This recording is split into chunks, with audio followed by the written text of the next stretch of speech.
Obrigado. Vamos lá, Romanos capítulo 12, versículo 1 a 8. Todos acharam? Então assim diz a palavra do Senhor. Portanto, irmãos, rogo pelas misericórdias de Deus, que se ofereçam em sacrifício vivo, santo e agradável a Deus. Este é o culto racional de vocês. Não se amoldem ao padrão deste mundo, mas transformem-se pela renovação de sua mente, para que sejam capazes de experimentar e comprovar a boa, agradável e perfeita vontade de Deus. Por isso, pela graça que me foi dada, digo a todos vocês: ninguém tenha de si mesmo um conceito mais elevado do que deve ter, mas ao contrário, tenha um conceito equilibrado de acordo com a medida da fé que Deus lhe concedeu. Assim como cada um de nós tem um corpo com muitos membros, e esses membros não exercem todos a mesma função, assim também em Cristo nós, que somos muitos, formamos um corpo e cada membro está ligado a todos os outros. Temos diferentes dons de acordo com a graça que nos foi dada. Se alguém tem o dom de profetizar, use-o na proporção da sua fé. Se o seu dom é servir, sirva. Se é ensinar, ensine. Se é dar ânimo, que assim faça. Se é contribuir, que contribua generosamente. Se é exercer liderança, que exerça com zelo.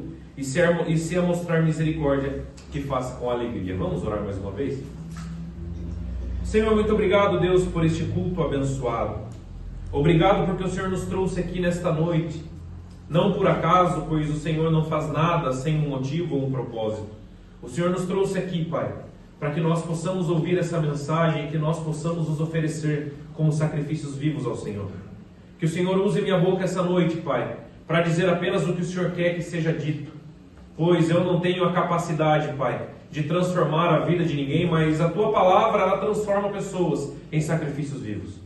Muito obrigado, Pai, por tudo essa oração que nós fazemos em nome de Jesus. Amém. Amém, irmãos? Todos nós, sejam velhos, novos, jovens, idosos, pobres ou ricos. Obrigado, irmão Orlando.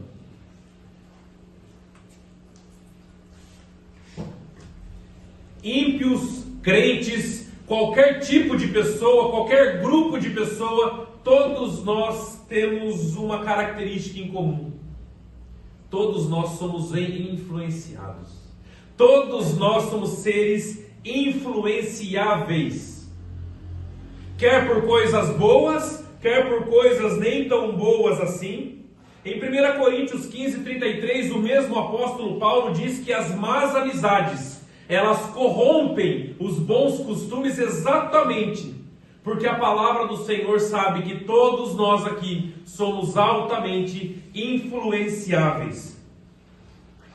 Se nós pararmos para ver nas nossas vidas e na história da nossa vida, a todo momento nós somos influenciados por alguma coisa. Quer por um padrão bom, quer por um padrão ruim, quer por um padrão mundano, quer por um padrão santo das Escrituras. Todos nós somos influenciados e moldados por alguma coisa. Ninguém aqui pode dizer que é neutro e não é influenciado por coisa alguma, porque todos nós somos influenciados. Ou somos influenciados pelas normas que regem esse mundo, ou nós somos influenciados pela palavra de Deus, mas alguma coisa sempre nos influencia. O autor dessa carta foi o apóstolo Paulo. Ele escreveu essa carta aos Romanos, provavelmente no ano de 55 a 57 da era cristã. Ele estava em Corinto quando ele escreveu essa carta para os irmãos em Roma. E o maior propósito de Paulo ao escrever essa carta era mostrar que o Evangelho de Cristo acaba com qualquer divisão entre povos e etnias. Se os irmãos aqui acompanharam os nossos estudos e a nossa exposição da carta aos Romanos, vimos que o maior problema que existiam era o problema e a divisão na igreja entre judeus e gentios. A igreja ou as igrejas em Roma, porque provavelmente era mais de uma, eram compostas de judeus convertidos ao cristianismo, mas também de muitos gentios convertidos ao cristianismo. E isso estava causando um grande problema na igreja, porque os judeus menosprezavam os gentios, pois eles se diziam ser superiores aos gentios. Pelo fato deles serem do povo de Israel, descendentes de Abraão, eles se colocavam acima dos gentios, como se eles tivessem vantagem alguma perante Deus. pelos gentios ou diante dos gentios. Então Paulo escreve essa carta para dizer que em Cristo não há etnia, em Cristo não há nacionalidade, em Cristo não há cor, em Cristo não há nada que nos separe uns dos outros, porque todos nós somos do mesmo corpo. Todos nós fazemos parte do mesmo corpo através da fé em Cristo Jesus.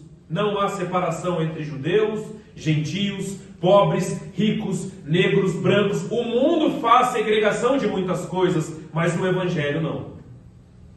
Portanto, nós no versículo 1, acompanhe comigo com as suas Bíblias abertas, versículo 1. Portanto, irmãos, rogo pelas misericórdias de Deus, que se ofereçam em sacrifício vivo, santo e agradável a Deus. Este é o culto racional de vocês. Na estrutura dessa carta nós vemos que até o capítulo passado, até o capítulo 11, Paulo tratou sobre doutrina da igreja. Paulo falou muito sobre doutrina, sobre salvação, sobre como Deus predestinou aqueles a quem ele veio buscar, como Deus exerce a salvação e ele decreta todas as coisas. Paulo falou muito sobre doutrina. Mas agora no versículo 12, Paulo começa a falar sobre a doutrina vivida na prática, ou seja, a ortodoxia sendo passado para a ortopraxia. Eu falo sempre isso e já expliquei para os irmãos na EBD. Aqui Paulo está falando sobre a prática daquilo que se aprendeu, pois se eu apenas aprendo e não pratico, pouco importa. Se eu ouço a palavra de Deus e aprendo, como também nós aprendemos hoje na carta, no primeiro capítulo de Tiago, se eu apenas ouço e não coloco em prática, aquilo não faz diferença nenhuma na minha vida. Então Paulo ele sai da parte da ortodoxia e ele vai para a prática. E ele começa a falar da vivência. E ele começa dizendo que nós temos que apresentar os nossos corpos como sacrifícios vivos, santos e agradáveis a Deus. A palavra que Paulo usa aqui para colocar como nós temos que apresentar os nossos corpos a Deus, é uma palavrinha que ela tem o sentido de colocar o nosso corpo ou colocar algo à disposição total de alguém. Apresentarmos os nossos corpos a Deus é nos colocarmos à disposição de Deus. Nos colocarmos totalmente à disposição. A ideia que Paulo estava querendo trazer aqui é a mesma quando alguém levava o seu animal nos tempos antigos para ser sacrificado no templo. Ele chegava e entregava o seu animal ao sacerdote para que o sacerdote fizesse todo o trabalho de sacrifício. É exatamente isso. Hoje nós não oferecemos mais animais em sacrifício porque Cristo é o nosso sacrifício perfeito e perpétuo. Mas a palavra de Deus, Paulo está dizendo, olha, da mesma forma que levavam os animais para serem sacrifícios no templo, ofereçam vocês como sacrifícios, mas não mortos, sacrifícios vivos perante Deus. Ofereçam-se, coloquem-se à disposição do Senhor. Não tem como vivermos a nossa vida com Deus pela metade. Não tem como nós vivermos a nossa vida com Deus mais ou menos. Ora nós estamos daquele jeito, ora estamos daquele outro jeito, ora estamos ali, ora não estamos ali. Nós precisamos de constância na presença de Deus. Nos colocar como sacrifícios vivos. Sacrifícios vivos. Além de sermos sacrifícios vivos, Paulo ordena que esse sacrifício deve ser santo e agradável, aceitável a Deus. Mas o que isso quer dizer? Nós vemos em Levítico, no capítulo 22, que Deus ordena que os sacrifícios que seriam levados a ele, isso está na lei de Moisés, deveriam ser perfeitos, sem mancha, sem ferida ou mácula, ou qualquer outro problema, porque senão o animal não seria aceito a sacrifício. Os judeus, eles separavam o melhor do seu animal para oferecer em sacrifício uma vez por ano, no dia da expiação do povo de Israel. Paulo está dizendo que além de nos colocarmos como sacrifícios vivos, ou nos colocarmos à disposição para que Deus trabalhe através de nós, nós temos que dar o nosso melhor. Nós temos que dar o melhor que nós temos para Deus. O melhor. Você tem dado o seu melhor para Deus? Você tem se colocado primeiramente à disposição? como um sacrifício vivo? Segundo, esse sacrifício ele é aceitável a Deus, ou seja, ele é o melhor que você pode. Ele é o melhor que você pode apresentar. Aqui eu não estou falando de resultados, eu estou falando de ser melhor. Muitas vezes o resultado, você dá o seu melhor, mas o resultado não é esperado. Mas não é no resultado que nós estamos focando aqui. Mas é se você tem a sua consciência tranquila, que você dá o seu melhor para Deus. Infelizmente nós vemos muitos crentes darem migalhas para Deus. Nós vemos muitos crentes darem aquilo que sobra para Deus. Nós vemos muitas pessoas dizerem que amam a Deus e a única coisa que sobra são as migalhas. Não deve ser assim. Se nós nos colocamos como sacrifícios vivos e aceitáveis a Deus, tem que ser com o melhor que nós temos em todos os aspectos. Não existem dois de você, existe um só. Você tem sido um sacrifício santo e agradável a Deus? Ou você entende que você precisa realmente dar o seu melhor, porque até agora você, como o pessoal diz, você andou com o freio de mão puxado? Será que você não pode oferecer a Deus o seu melhor e até agora você não o fez por algum motivo? O que será que é? Será que muitas vezes o seu emprego? Será que muitas vezes o seu estudo? Será que muitas vezes familiares, namoro ou qualquer outra coisa na face dessa terra tem feito você ser um sacrifício pela metade? Tem feito você dar o seu mais ou menos para Deus? Não o seu melhor, mas o seu, ali na média. Que nós possamos dar tudo que nós temos de melhor, porque Ele merece o melhor das nossas vidas. Nós somos os sacrifícios vivos. Nós somos e temos esse dever. E Paulo continua dizendo que este, ou seja, aquele que se coloca como sacrifício vivo, aquele que dá o melhor para Deus, está prestando um culto racional. Olha que interessante. Culto racional significa adoração a Deus de forma lógica. Adoração a Deus de forma lógica. Portanto, somente ofereceremos a nossa vida como sacrifício santo e agradável a Deus se nós entendemos de forma lógica, racional, o que Ele fez por nós na cruz. Não tem como nós darmos o nosso melhor para Deus se nós não cremos no Evangelho. E nós vamos crer no Evangelho de forma lógica. Você entende o que Cristo fez por você na cruz? Você entende a obra de Cristo na cruz e o que isso implicou na sua vida? Quem era você e o que é você hoje e para onde você está indo? Você compreende isso? Somente quem compreende essa verdade, somente quem tem o seu intelecto firmado nisso, vai conseguir prestar esse culto a Deus. Um culto onde nós mesmos somos os próprios sacrifícios vivos. A impressão que eu tenho é que muitas pessoas, às vezes, elas não se colocam como sacrifício vivo, porque ela nem sequer entende o que ela está fazendo. Faz um monte de coisa na igreja, não digo na Vila Nova, mas na igreja do Senhor Jesus, independente da denominação. Participa de um monte de coisa, está em todos os trabalhos da igreja, mas não sabe sequer o que está fazendo ali, o porquê está ali. Ou muitas vezes a motivação de estar ali não é o próprio Deus. A motivação de estar ali é qualquer outra coisa. Um filho, um pai, um relacionamento ou qualquer outra coisa. Este não é o nosso melhor para Deus. Nós só nos ofereceremos como sacrifício santo e agradável a Deus quando nós compreendemos a mensagem da cruz. Porque é a única coisa que nos salva na face dessa terra. É a mensagem da cruz, é crer no Evangelho. Você pode fazer parte de um rol de membros de uma igreja a sua vida toda. Isso não vai ser contabilizado lá no céu. Você pode fazer parte de uma denominação a sua vida toda. Você pode estar dentro de uma igreja a sua vida toda. Isso não será contabilizado no céu.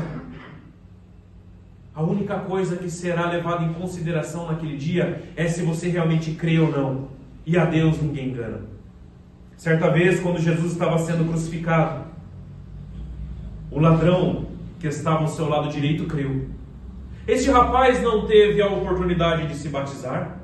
Esse rapaz não teve a oportunidade de ser membro de uma igreja. Esse rapaz não teve a oportunidade de participar do louvor de uma igreja. Esse rapaz não teve a oportunidade de absolutamente nada. Mas ele ouviu da boca do próprio Deus: ainda hoje estarás comigo no paraíso. Porque o que conta naquele dia não é o que você fez aqui na igreja, se você viveu ou deixou de viver aqui na igreja, mas se você tem a fé em Deus. Porque você pode muito bem passar a vida toda dentro de uma igreja e não ser salvo. Versículo 2, vamos ver o que Paulo continua dizendo.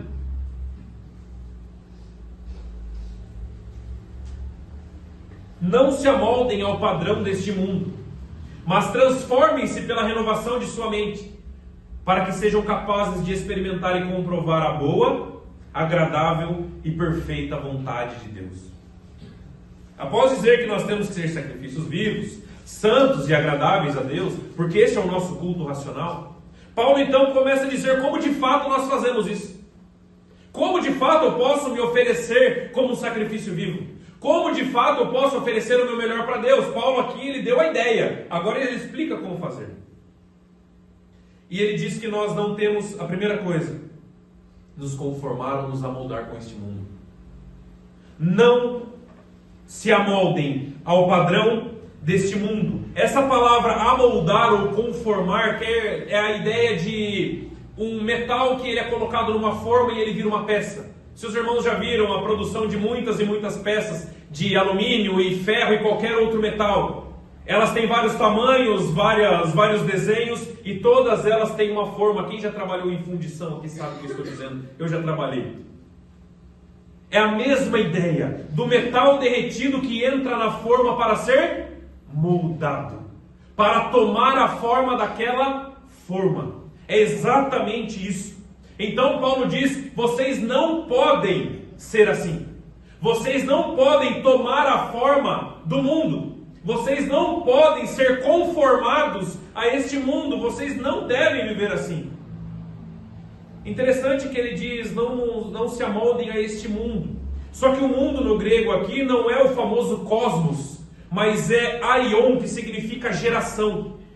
Paulo não está dizendo: olha, não se amoldem ao cosmos, ao globo terrestre. Não é isso que ele está dizendo. Ele está dizendo: olha, não se amoldem às práticas pecaminosas da sua geração. Não se amoldem aos costumes pecaminosos da sua geração. Não tomem a forma. Não façam isso, vocês são do Senhor. Não deixem com que a sua geração influencie você. Não deixe com que amigos, com que qualquer outra coisa que apareça na sua vida influencie você e molde você a tal ponto que você se distancie do Senhor. Não se amoldem aos padrões deste mundo. Não se amoldem. Mas além disso, ele diz que nós temos que transformar a nossa mente, renovar a nossa mente, mudar a nossa forma de pensar, ter uma mudança completa. Ele fala: renovem a sua mente no sentido de tenham a capacidade de julgar e entender o que é certo e o que é errado.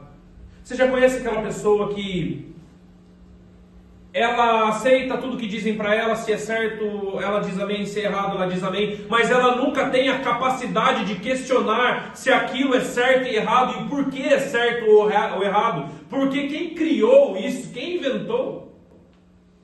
Aquela pessoa que é facilmente manipulada. O cristão não pode ser assim, irmãos. O cristão não deve ser manipulado por pastor. O cristão não deve ser manipulado por qualquer coisa que apareça no mundo gospel de hoje em dia. O cristão ele tem que ser conformado a isso aqui, a palavra de Deus. O cristão ele deve ser moldado pela palavra de Deus. O cristão deve ser doutrinado pela palavra de Deus e não por palavras de homens. Então Paulo está dizendo o seguinte: olha, não se amoldem aos padrões desse mundo, tenham a capacidade de questionar o porquê as coisas são como são. O porquê é certo, o porquê é errado. Será que a palavra de Deus é o padrão para que eu julgue o que é certo e o que é errado? A palavra de Deus é o padrão. Não há outro padrão. Paulo diz que o crente deve ser alguém estável, com base sólida. Alguém que sabe quem é. Alguém que sabe de onde veio. Alguém que sabe quem é o seu pai. Alguém que sabe para onde vai. A vida do cristão, ela deve ser estável, firme. Jesus disse que aquele que construir a sua casa na rocha, pode vir os ventos, as tempestades, mas a sua casa permanecerá de pé. Essa é a casa do cristão. Vão vir os ventos e as tempestades, e muitas vezes os ventos e as tempestades vão nos assustar de tal forma que a gente vai achar que a nossa casa vai cair. Mas a casa do cristão, ela não cai. Ela fica molhada, pode raios acertarem ela, mas ela fica de pé. Não porque nós estamos na casa, mas porque a fundação da nossa casa é Cristo. Cristãos têm que ser pessoas firmes, estáveis. E então Paulo diz que depois disso, nós poderemos experimentar qual é a boa, perfeita e agradável vontade de Deus. Repare que há todo um processo. Primeiro, eu me coloco como sacrifício vivo. Segundo, eu ofereço o meu culto racional com o melhor que eu tenho. Terceiro, eu não me amoldo ao padrão deste mundo. Quarto, eu renovo a minha mente.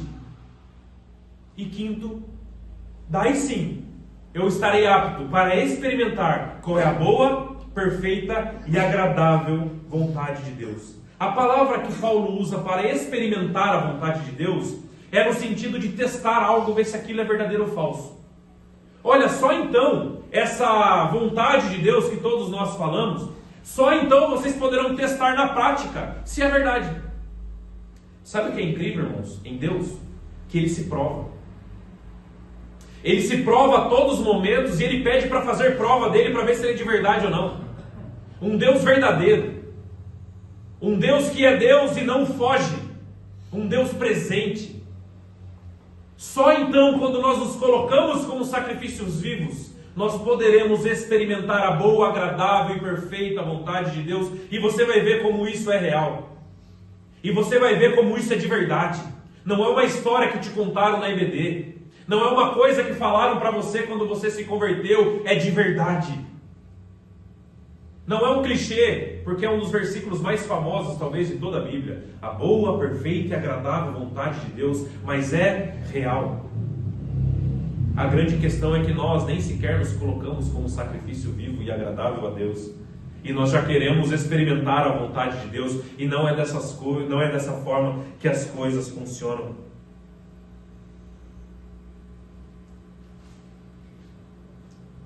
Versículo 3 ao versículo 5. Acompanhe comigo. Por isso, pela graça que me foi dada, digo a todos vocês: ninguém tenha de si mesmo um conceito mais elevado do que deve ter, mas ao contrário, tenha um conceito equilibrado de acordo com a medida da fé que Deus lhe concedeu. Assim como cada um de nós tem um corpo com muitos membros e esses membros não exercem todos a mesma função, assim também em Cristo nós, que somos muitos, formamos um corpo e cada membro está ligado a todos os outros. Outra característica de alguém que se coloca como sacrifício vivo é entender que não vive a sua vida sozinho, isolado dos outros, faz parte de um corpo. Faz parte de um corpo. Paulo diz para que os irmãos em Roma não tenham um conceito elevado acerca de si mesmo. O que ele estava querendo dizer? Olha, não se achem. Não sejam soberbos. Não sejam arrogantes. Você conheceu pessoas assim? Você já conheceu pessoas que se colocam sempre acima das outras, seja na igreja ou em qualquer outro lugar? Pessoas que se gabam de tudo que fazem. Pessoas que querem anunciar para os quatro cantos da terra tudo que fazem. Quer ser visto, quer ser lembrado. Essa não é uma característica de alguém que se coloca como um sacrifício vivo a Deus. Paulo diz: não tenham um conceito elevado acerca de si mesmos. Voltando, os judeus de Roma tinham um conceito elevadíssimo sobre eles. Se colocavam superiores aos gentios dentro da igreja, porque eles eram da descendência de Abraão, não é? E Paulo diz: parem com isso. Não se achem mais do que o outro, porque todos nós somos pecadores. Todos nós somos miseráveis e necessitamos da salvação. Todos nós estamos no mesmo barco.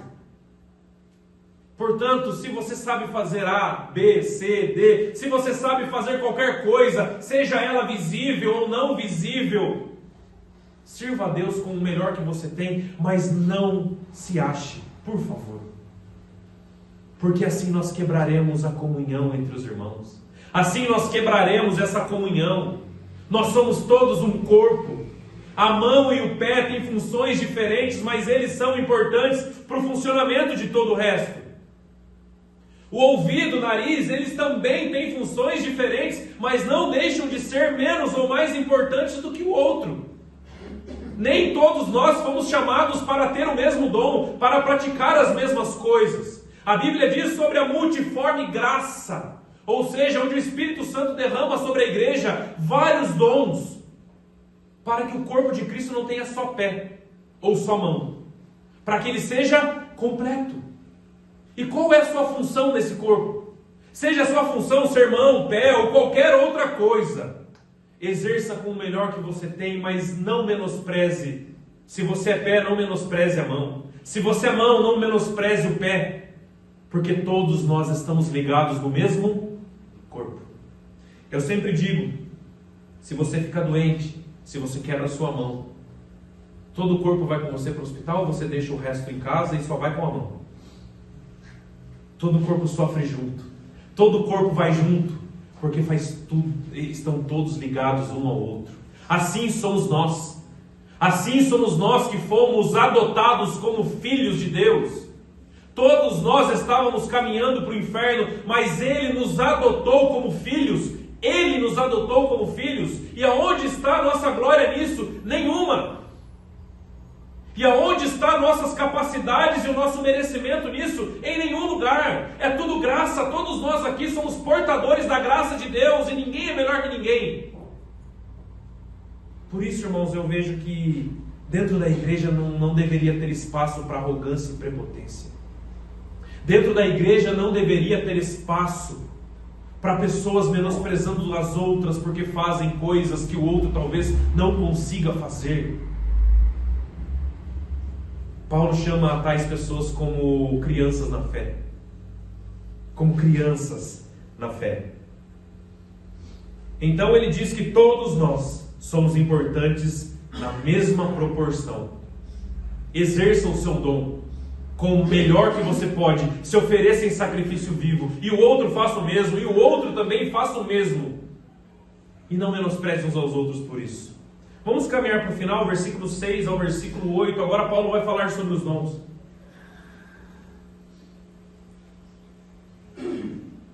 Temos diferentes dons, de acordo com a graça que nos foi dada.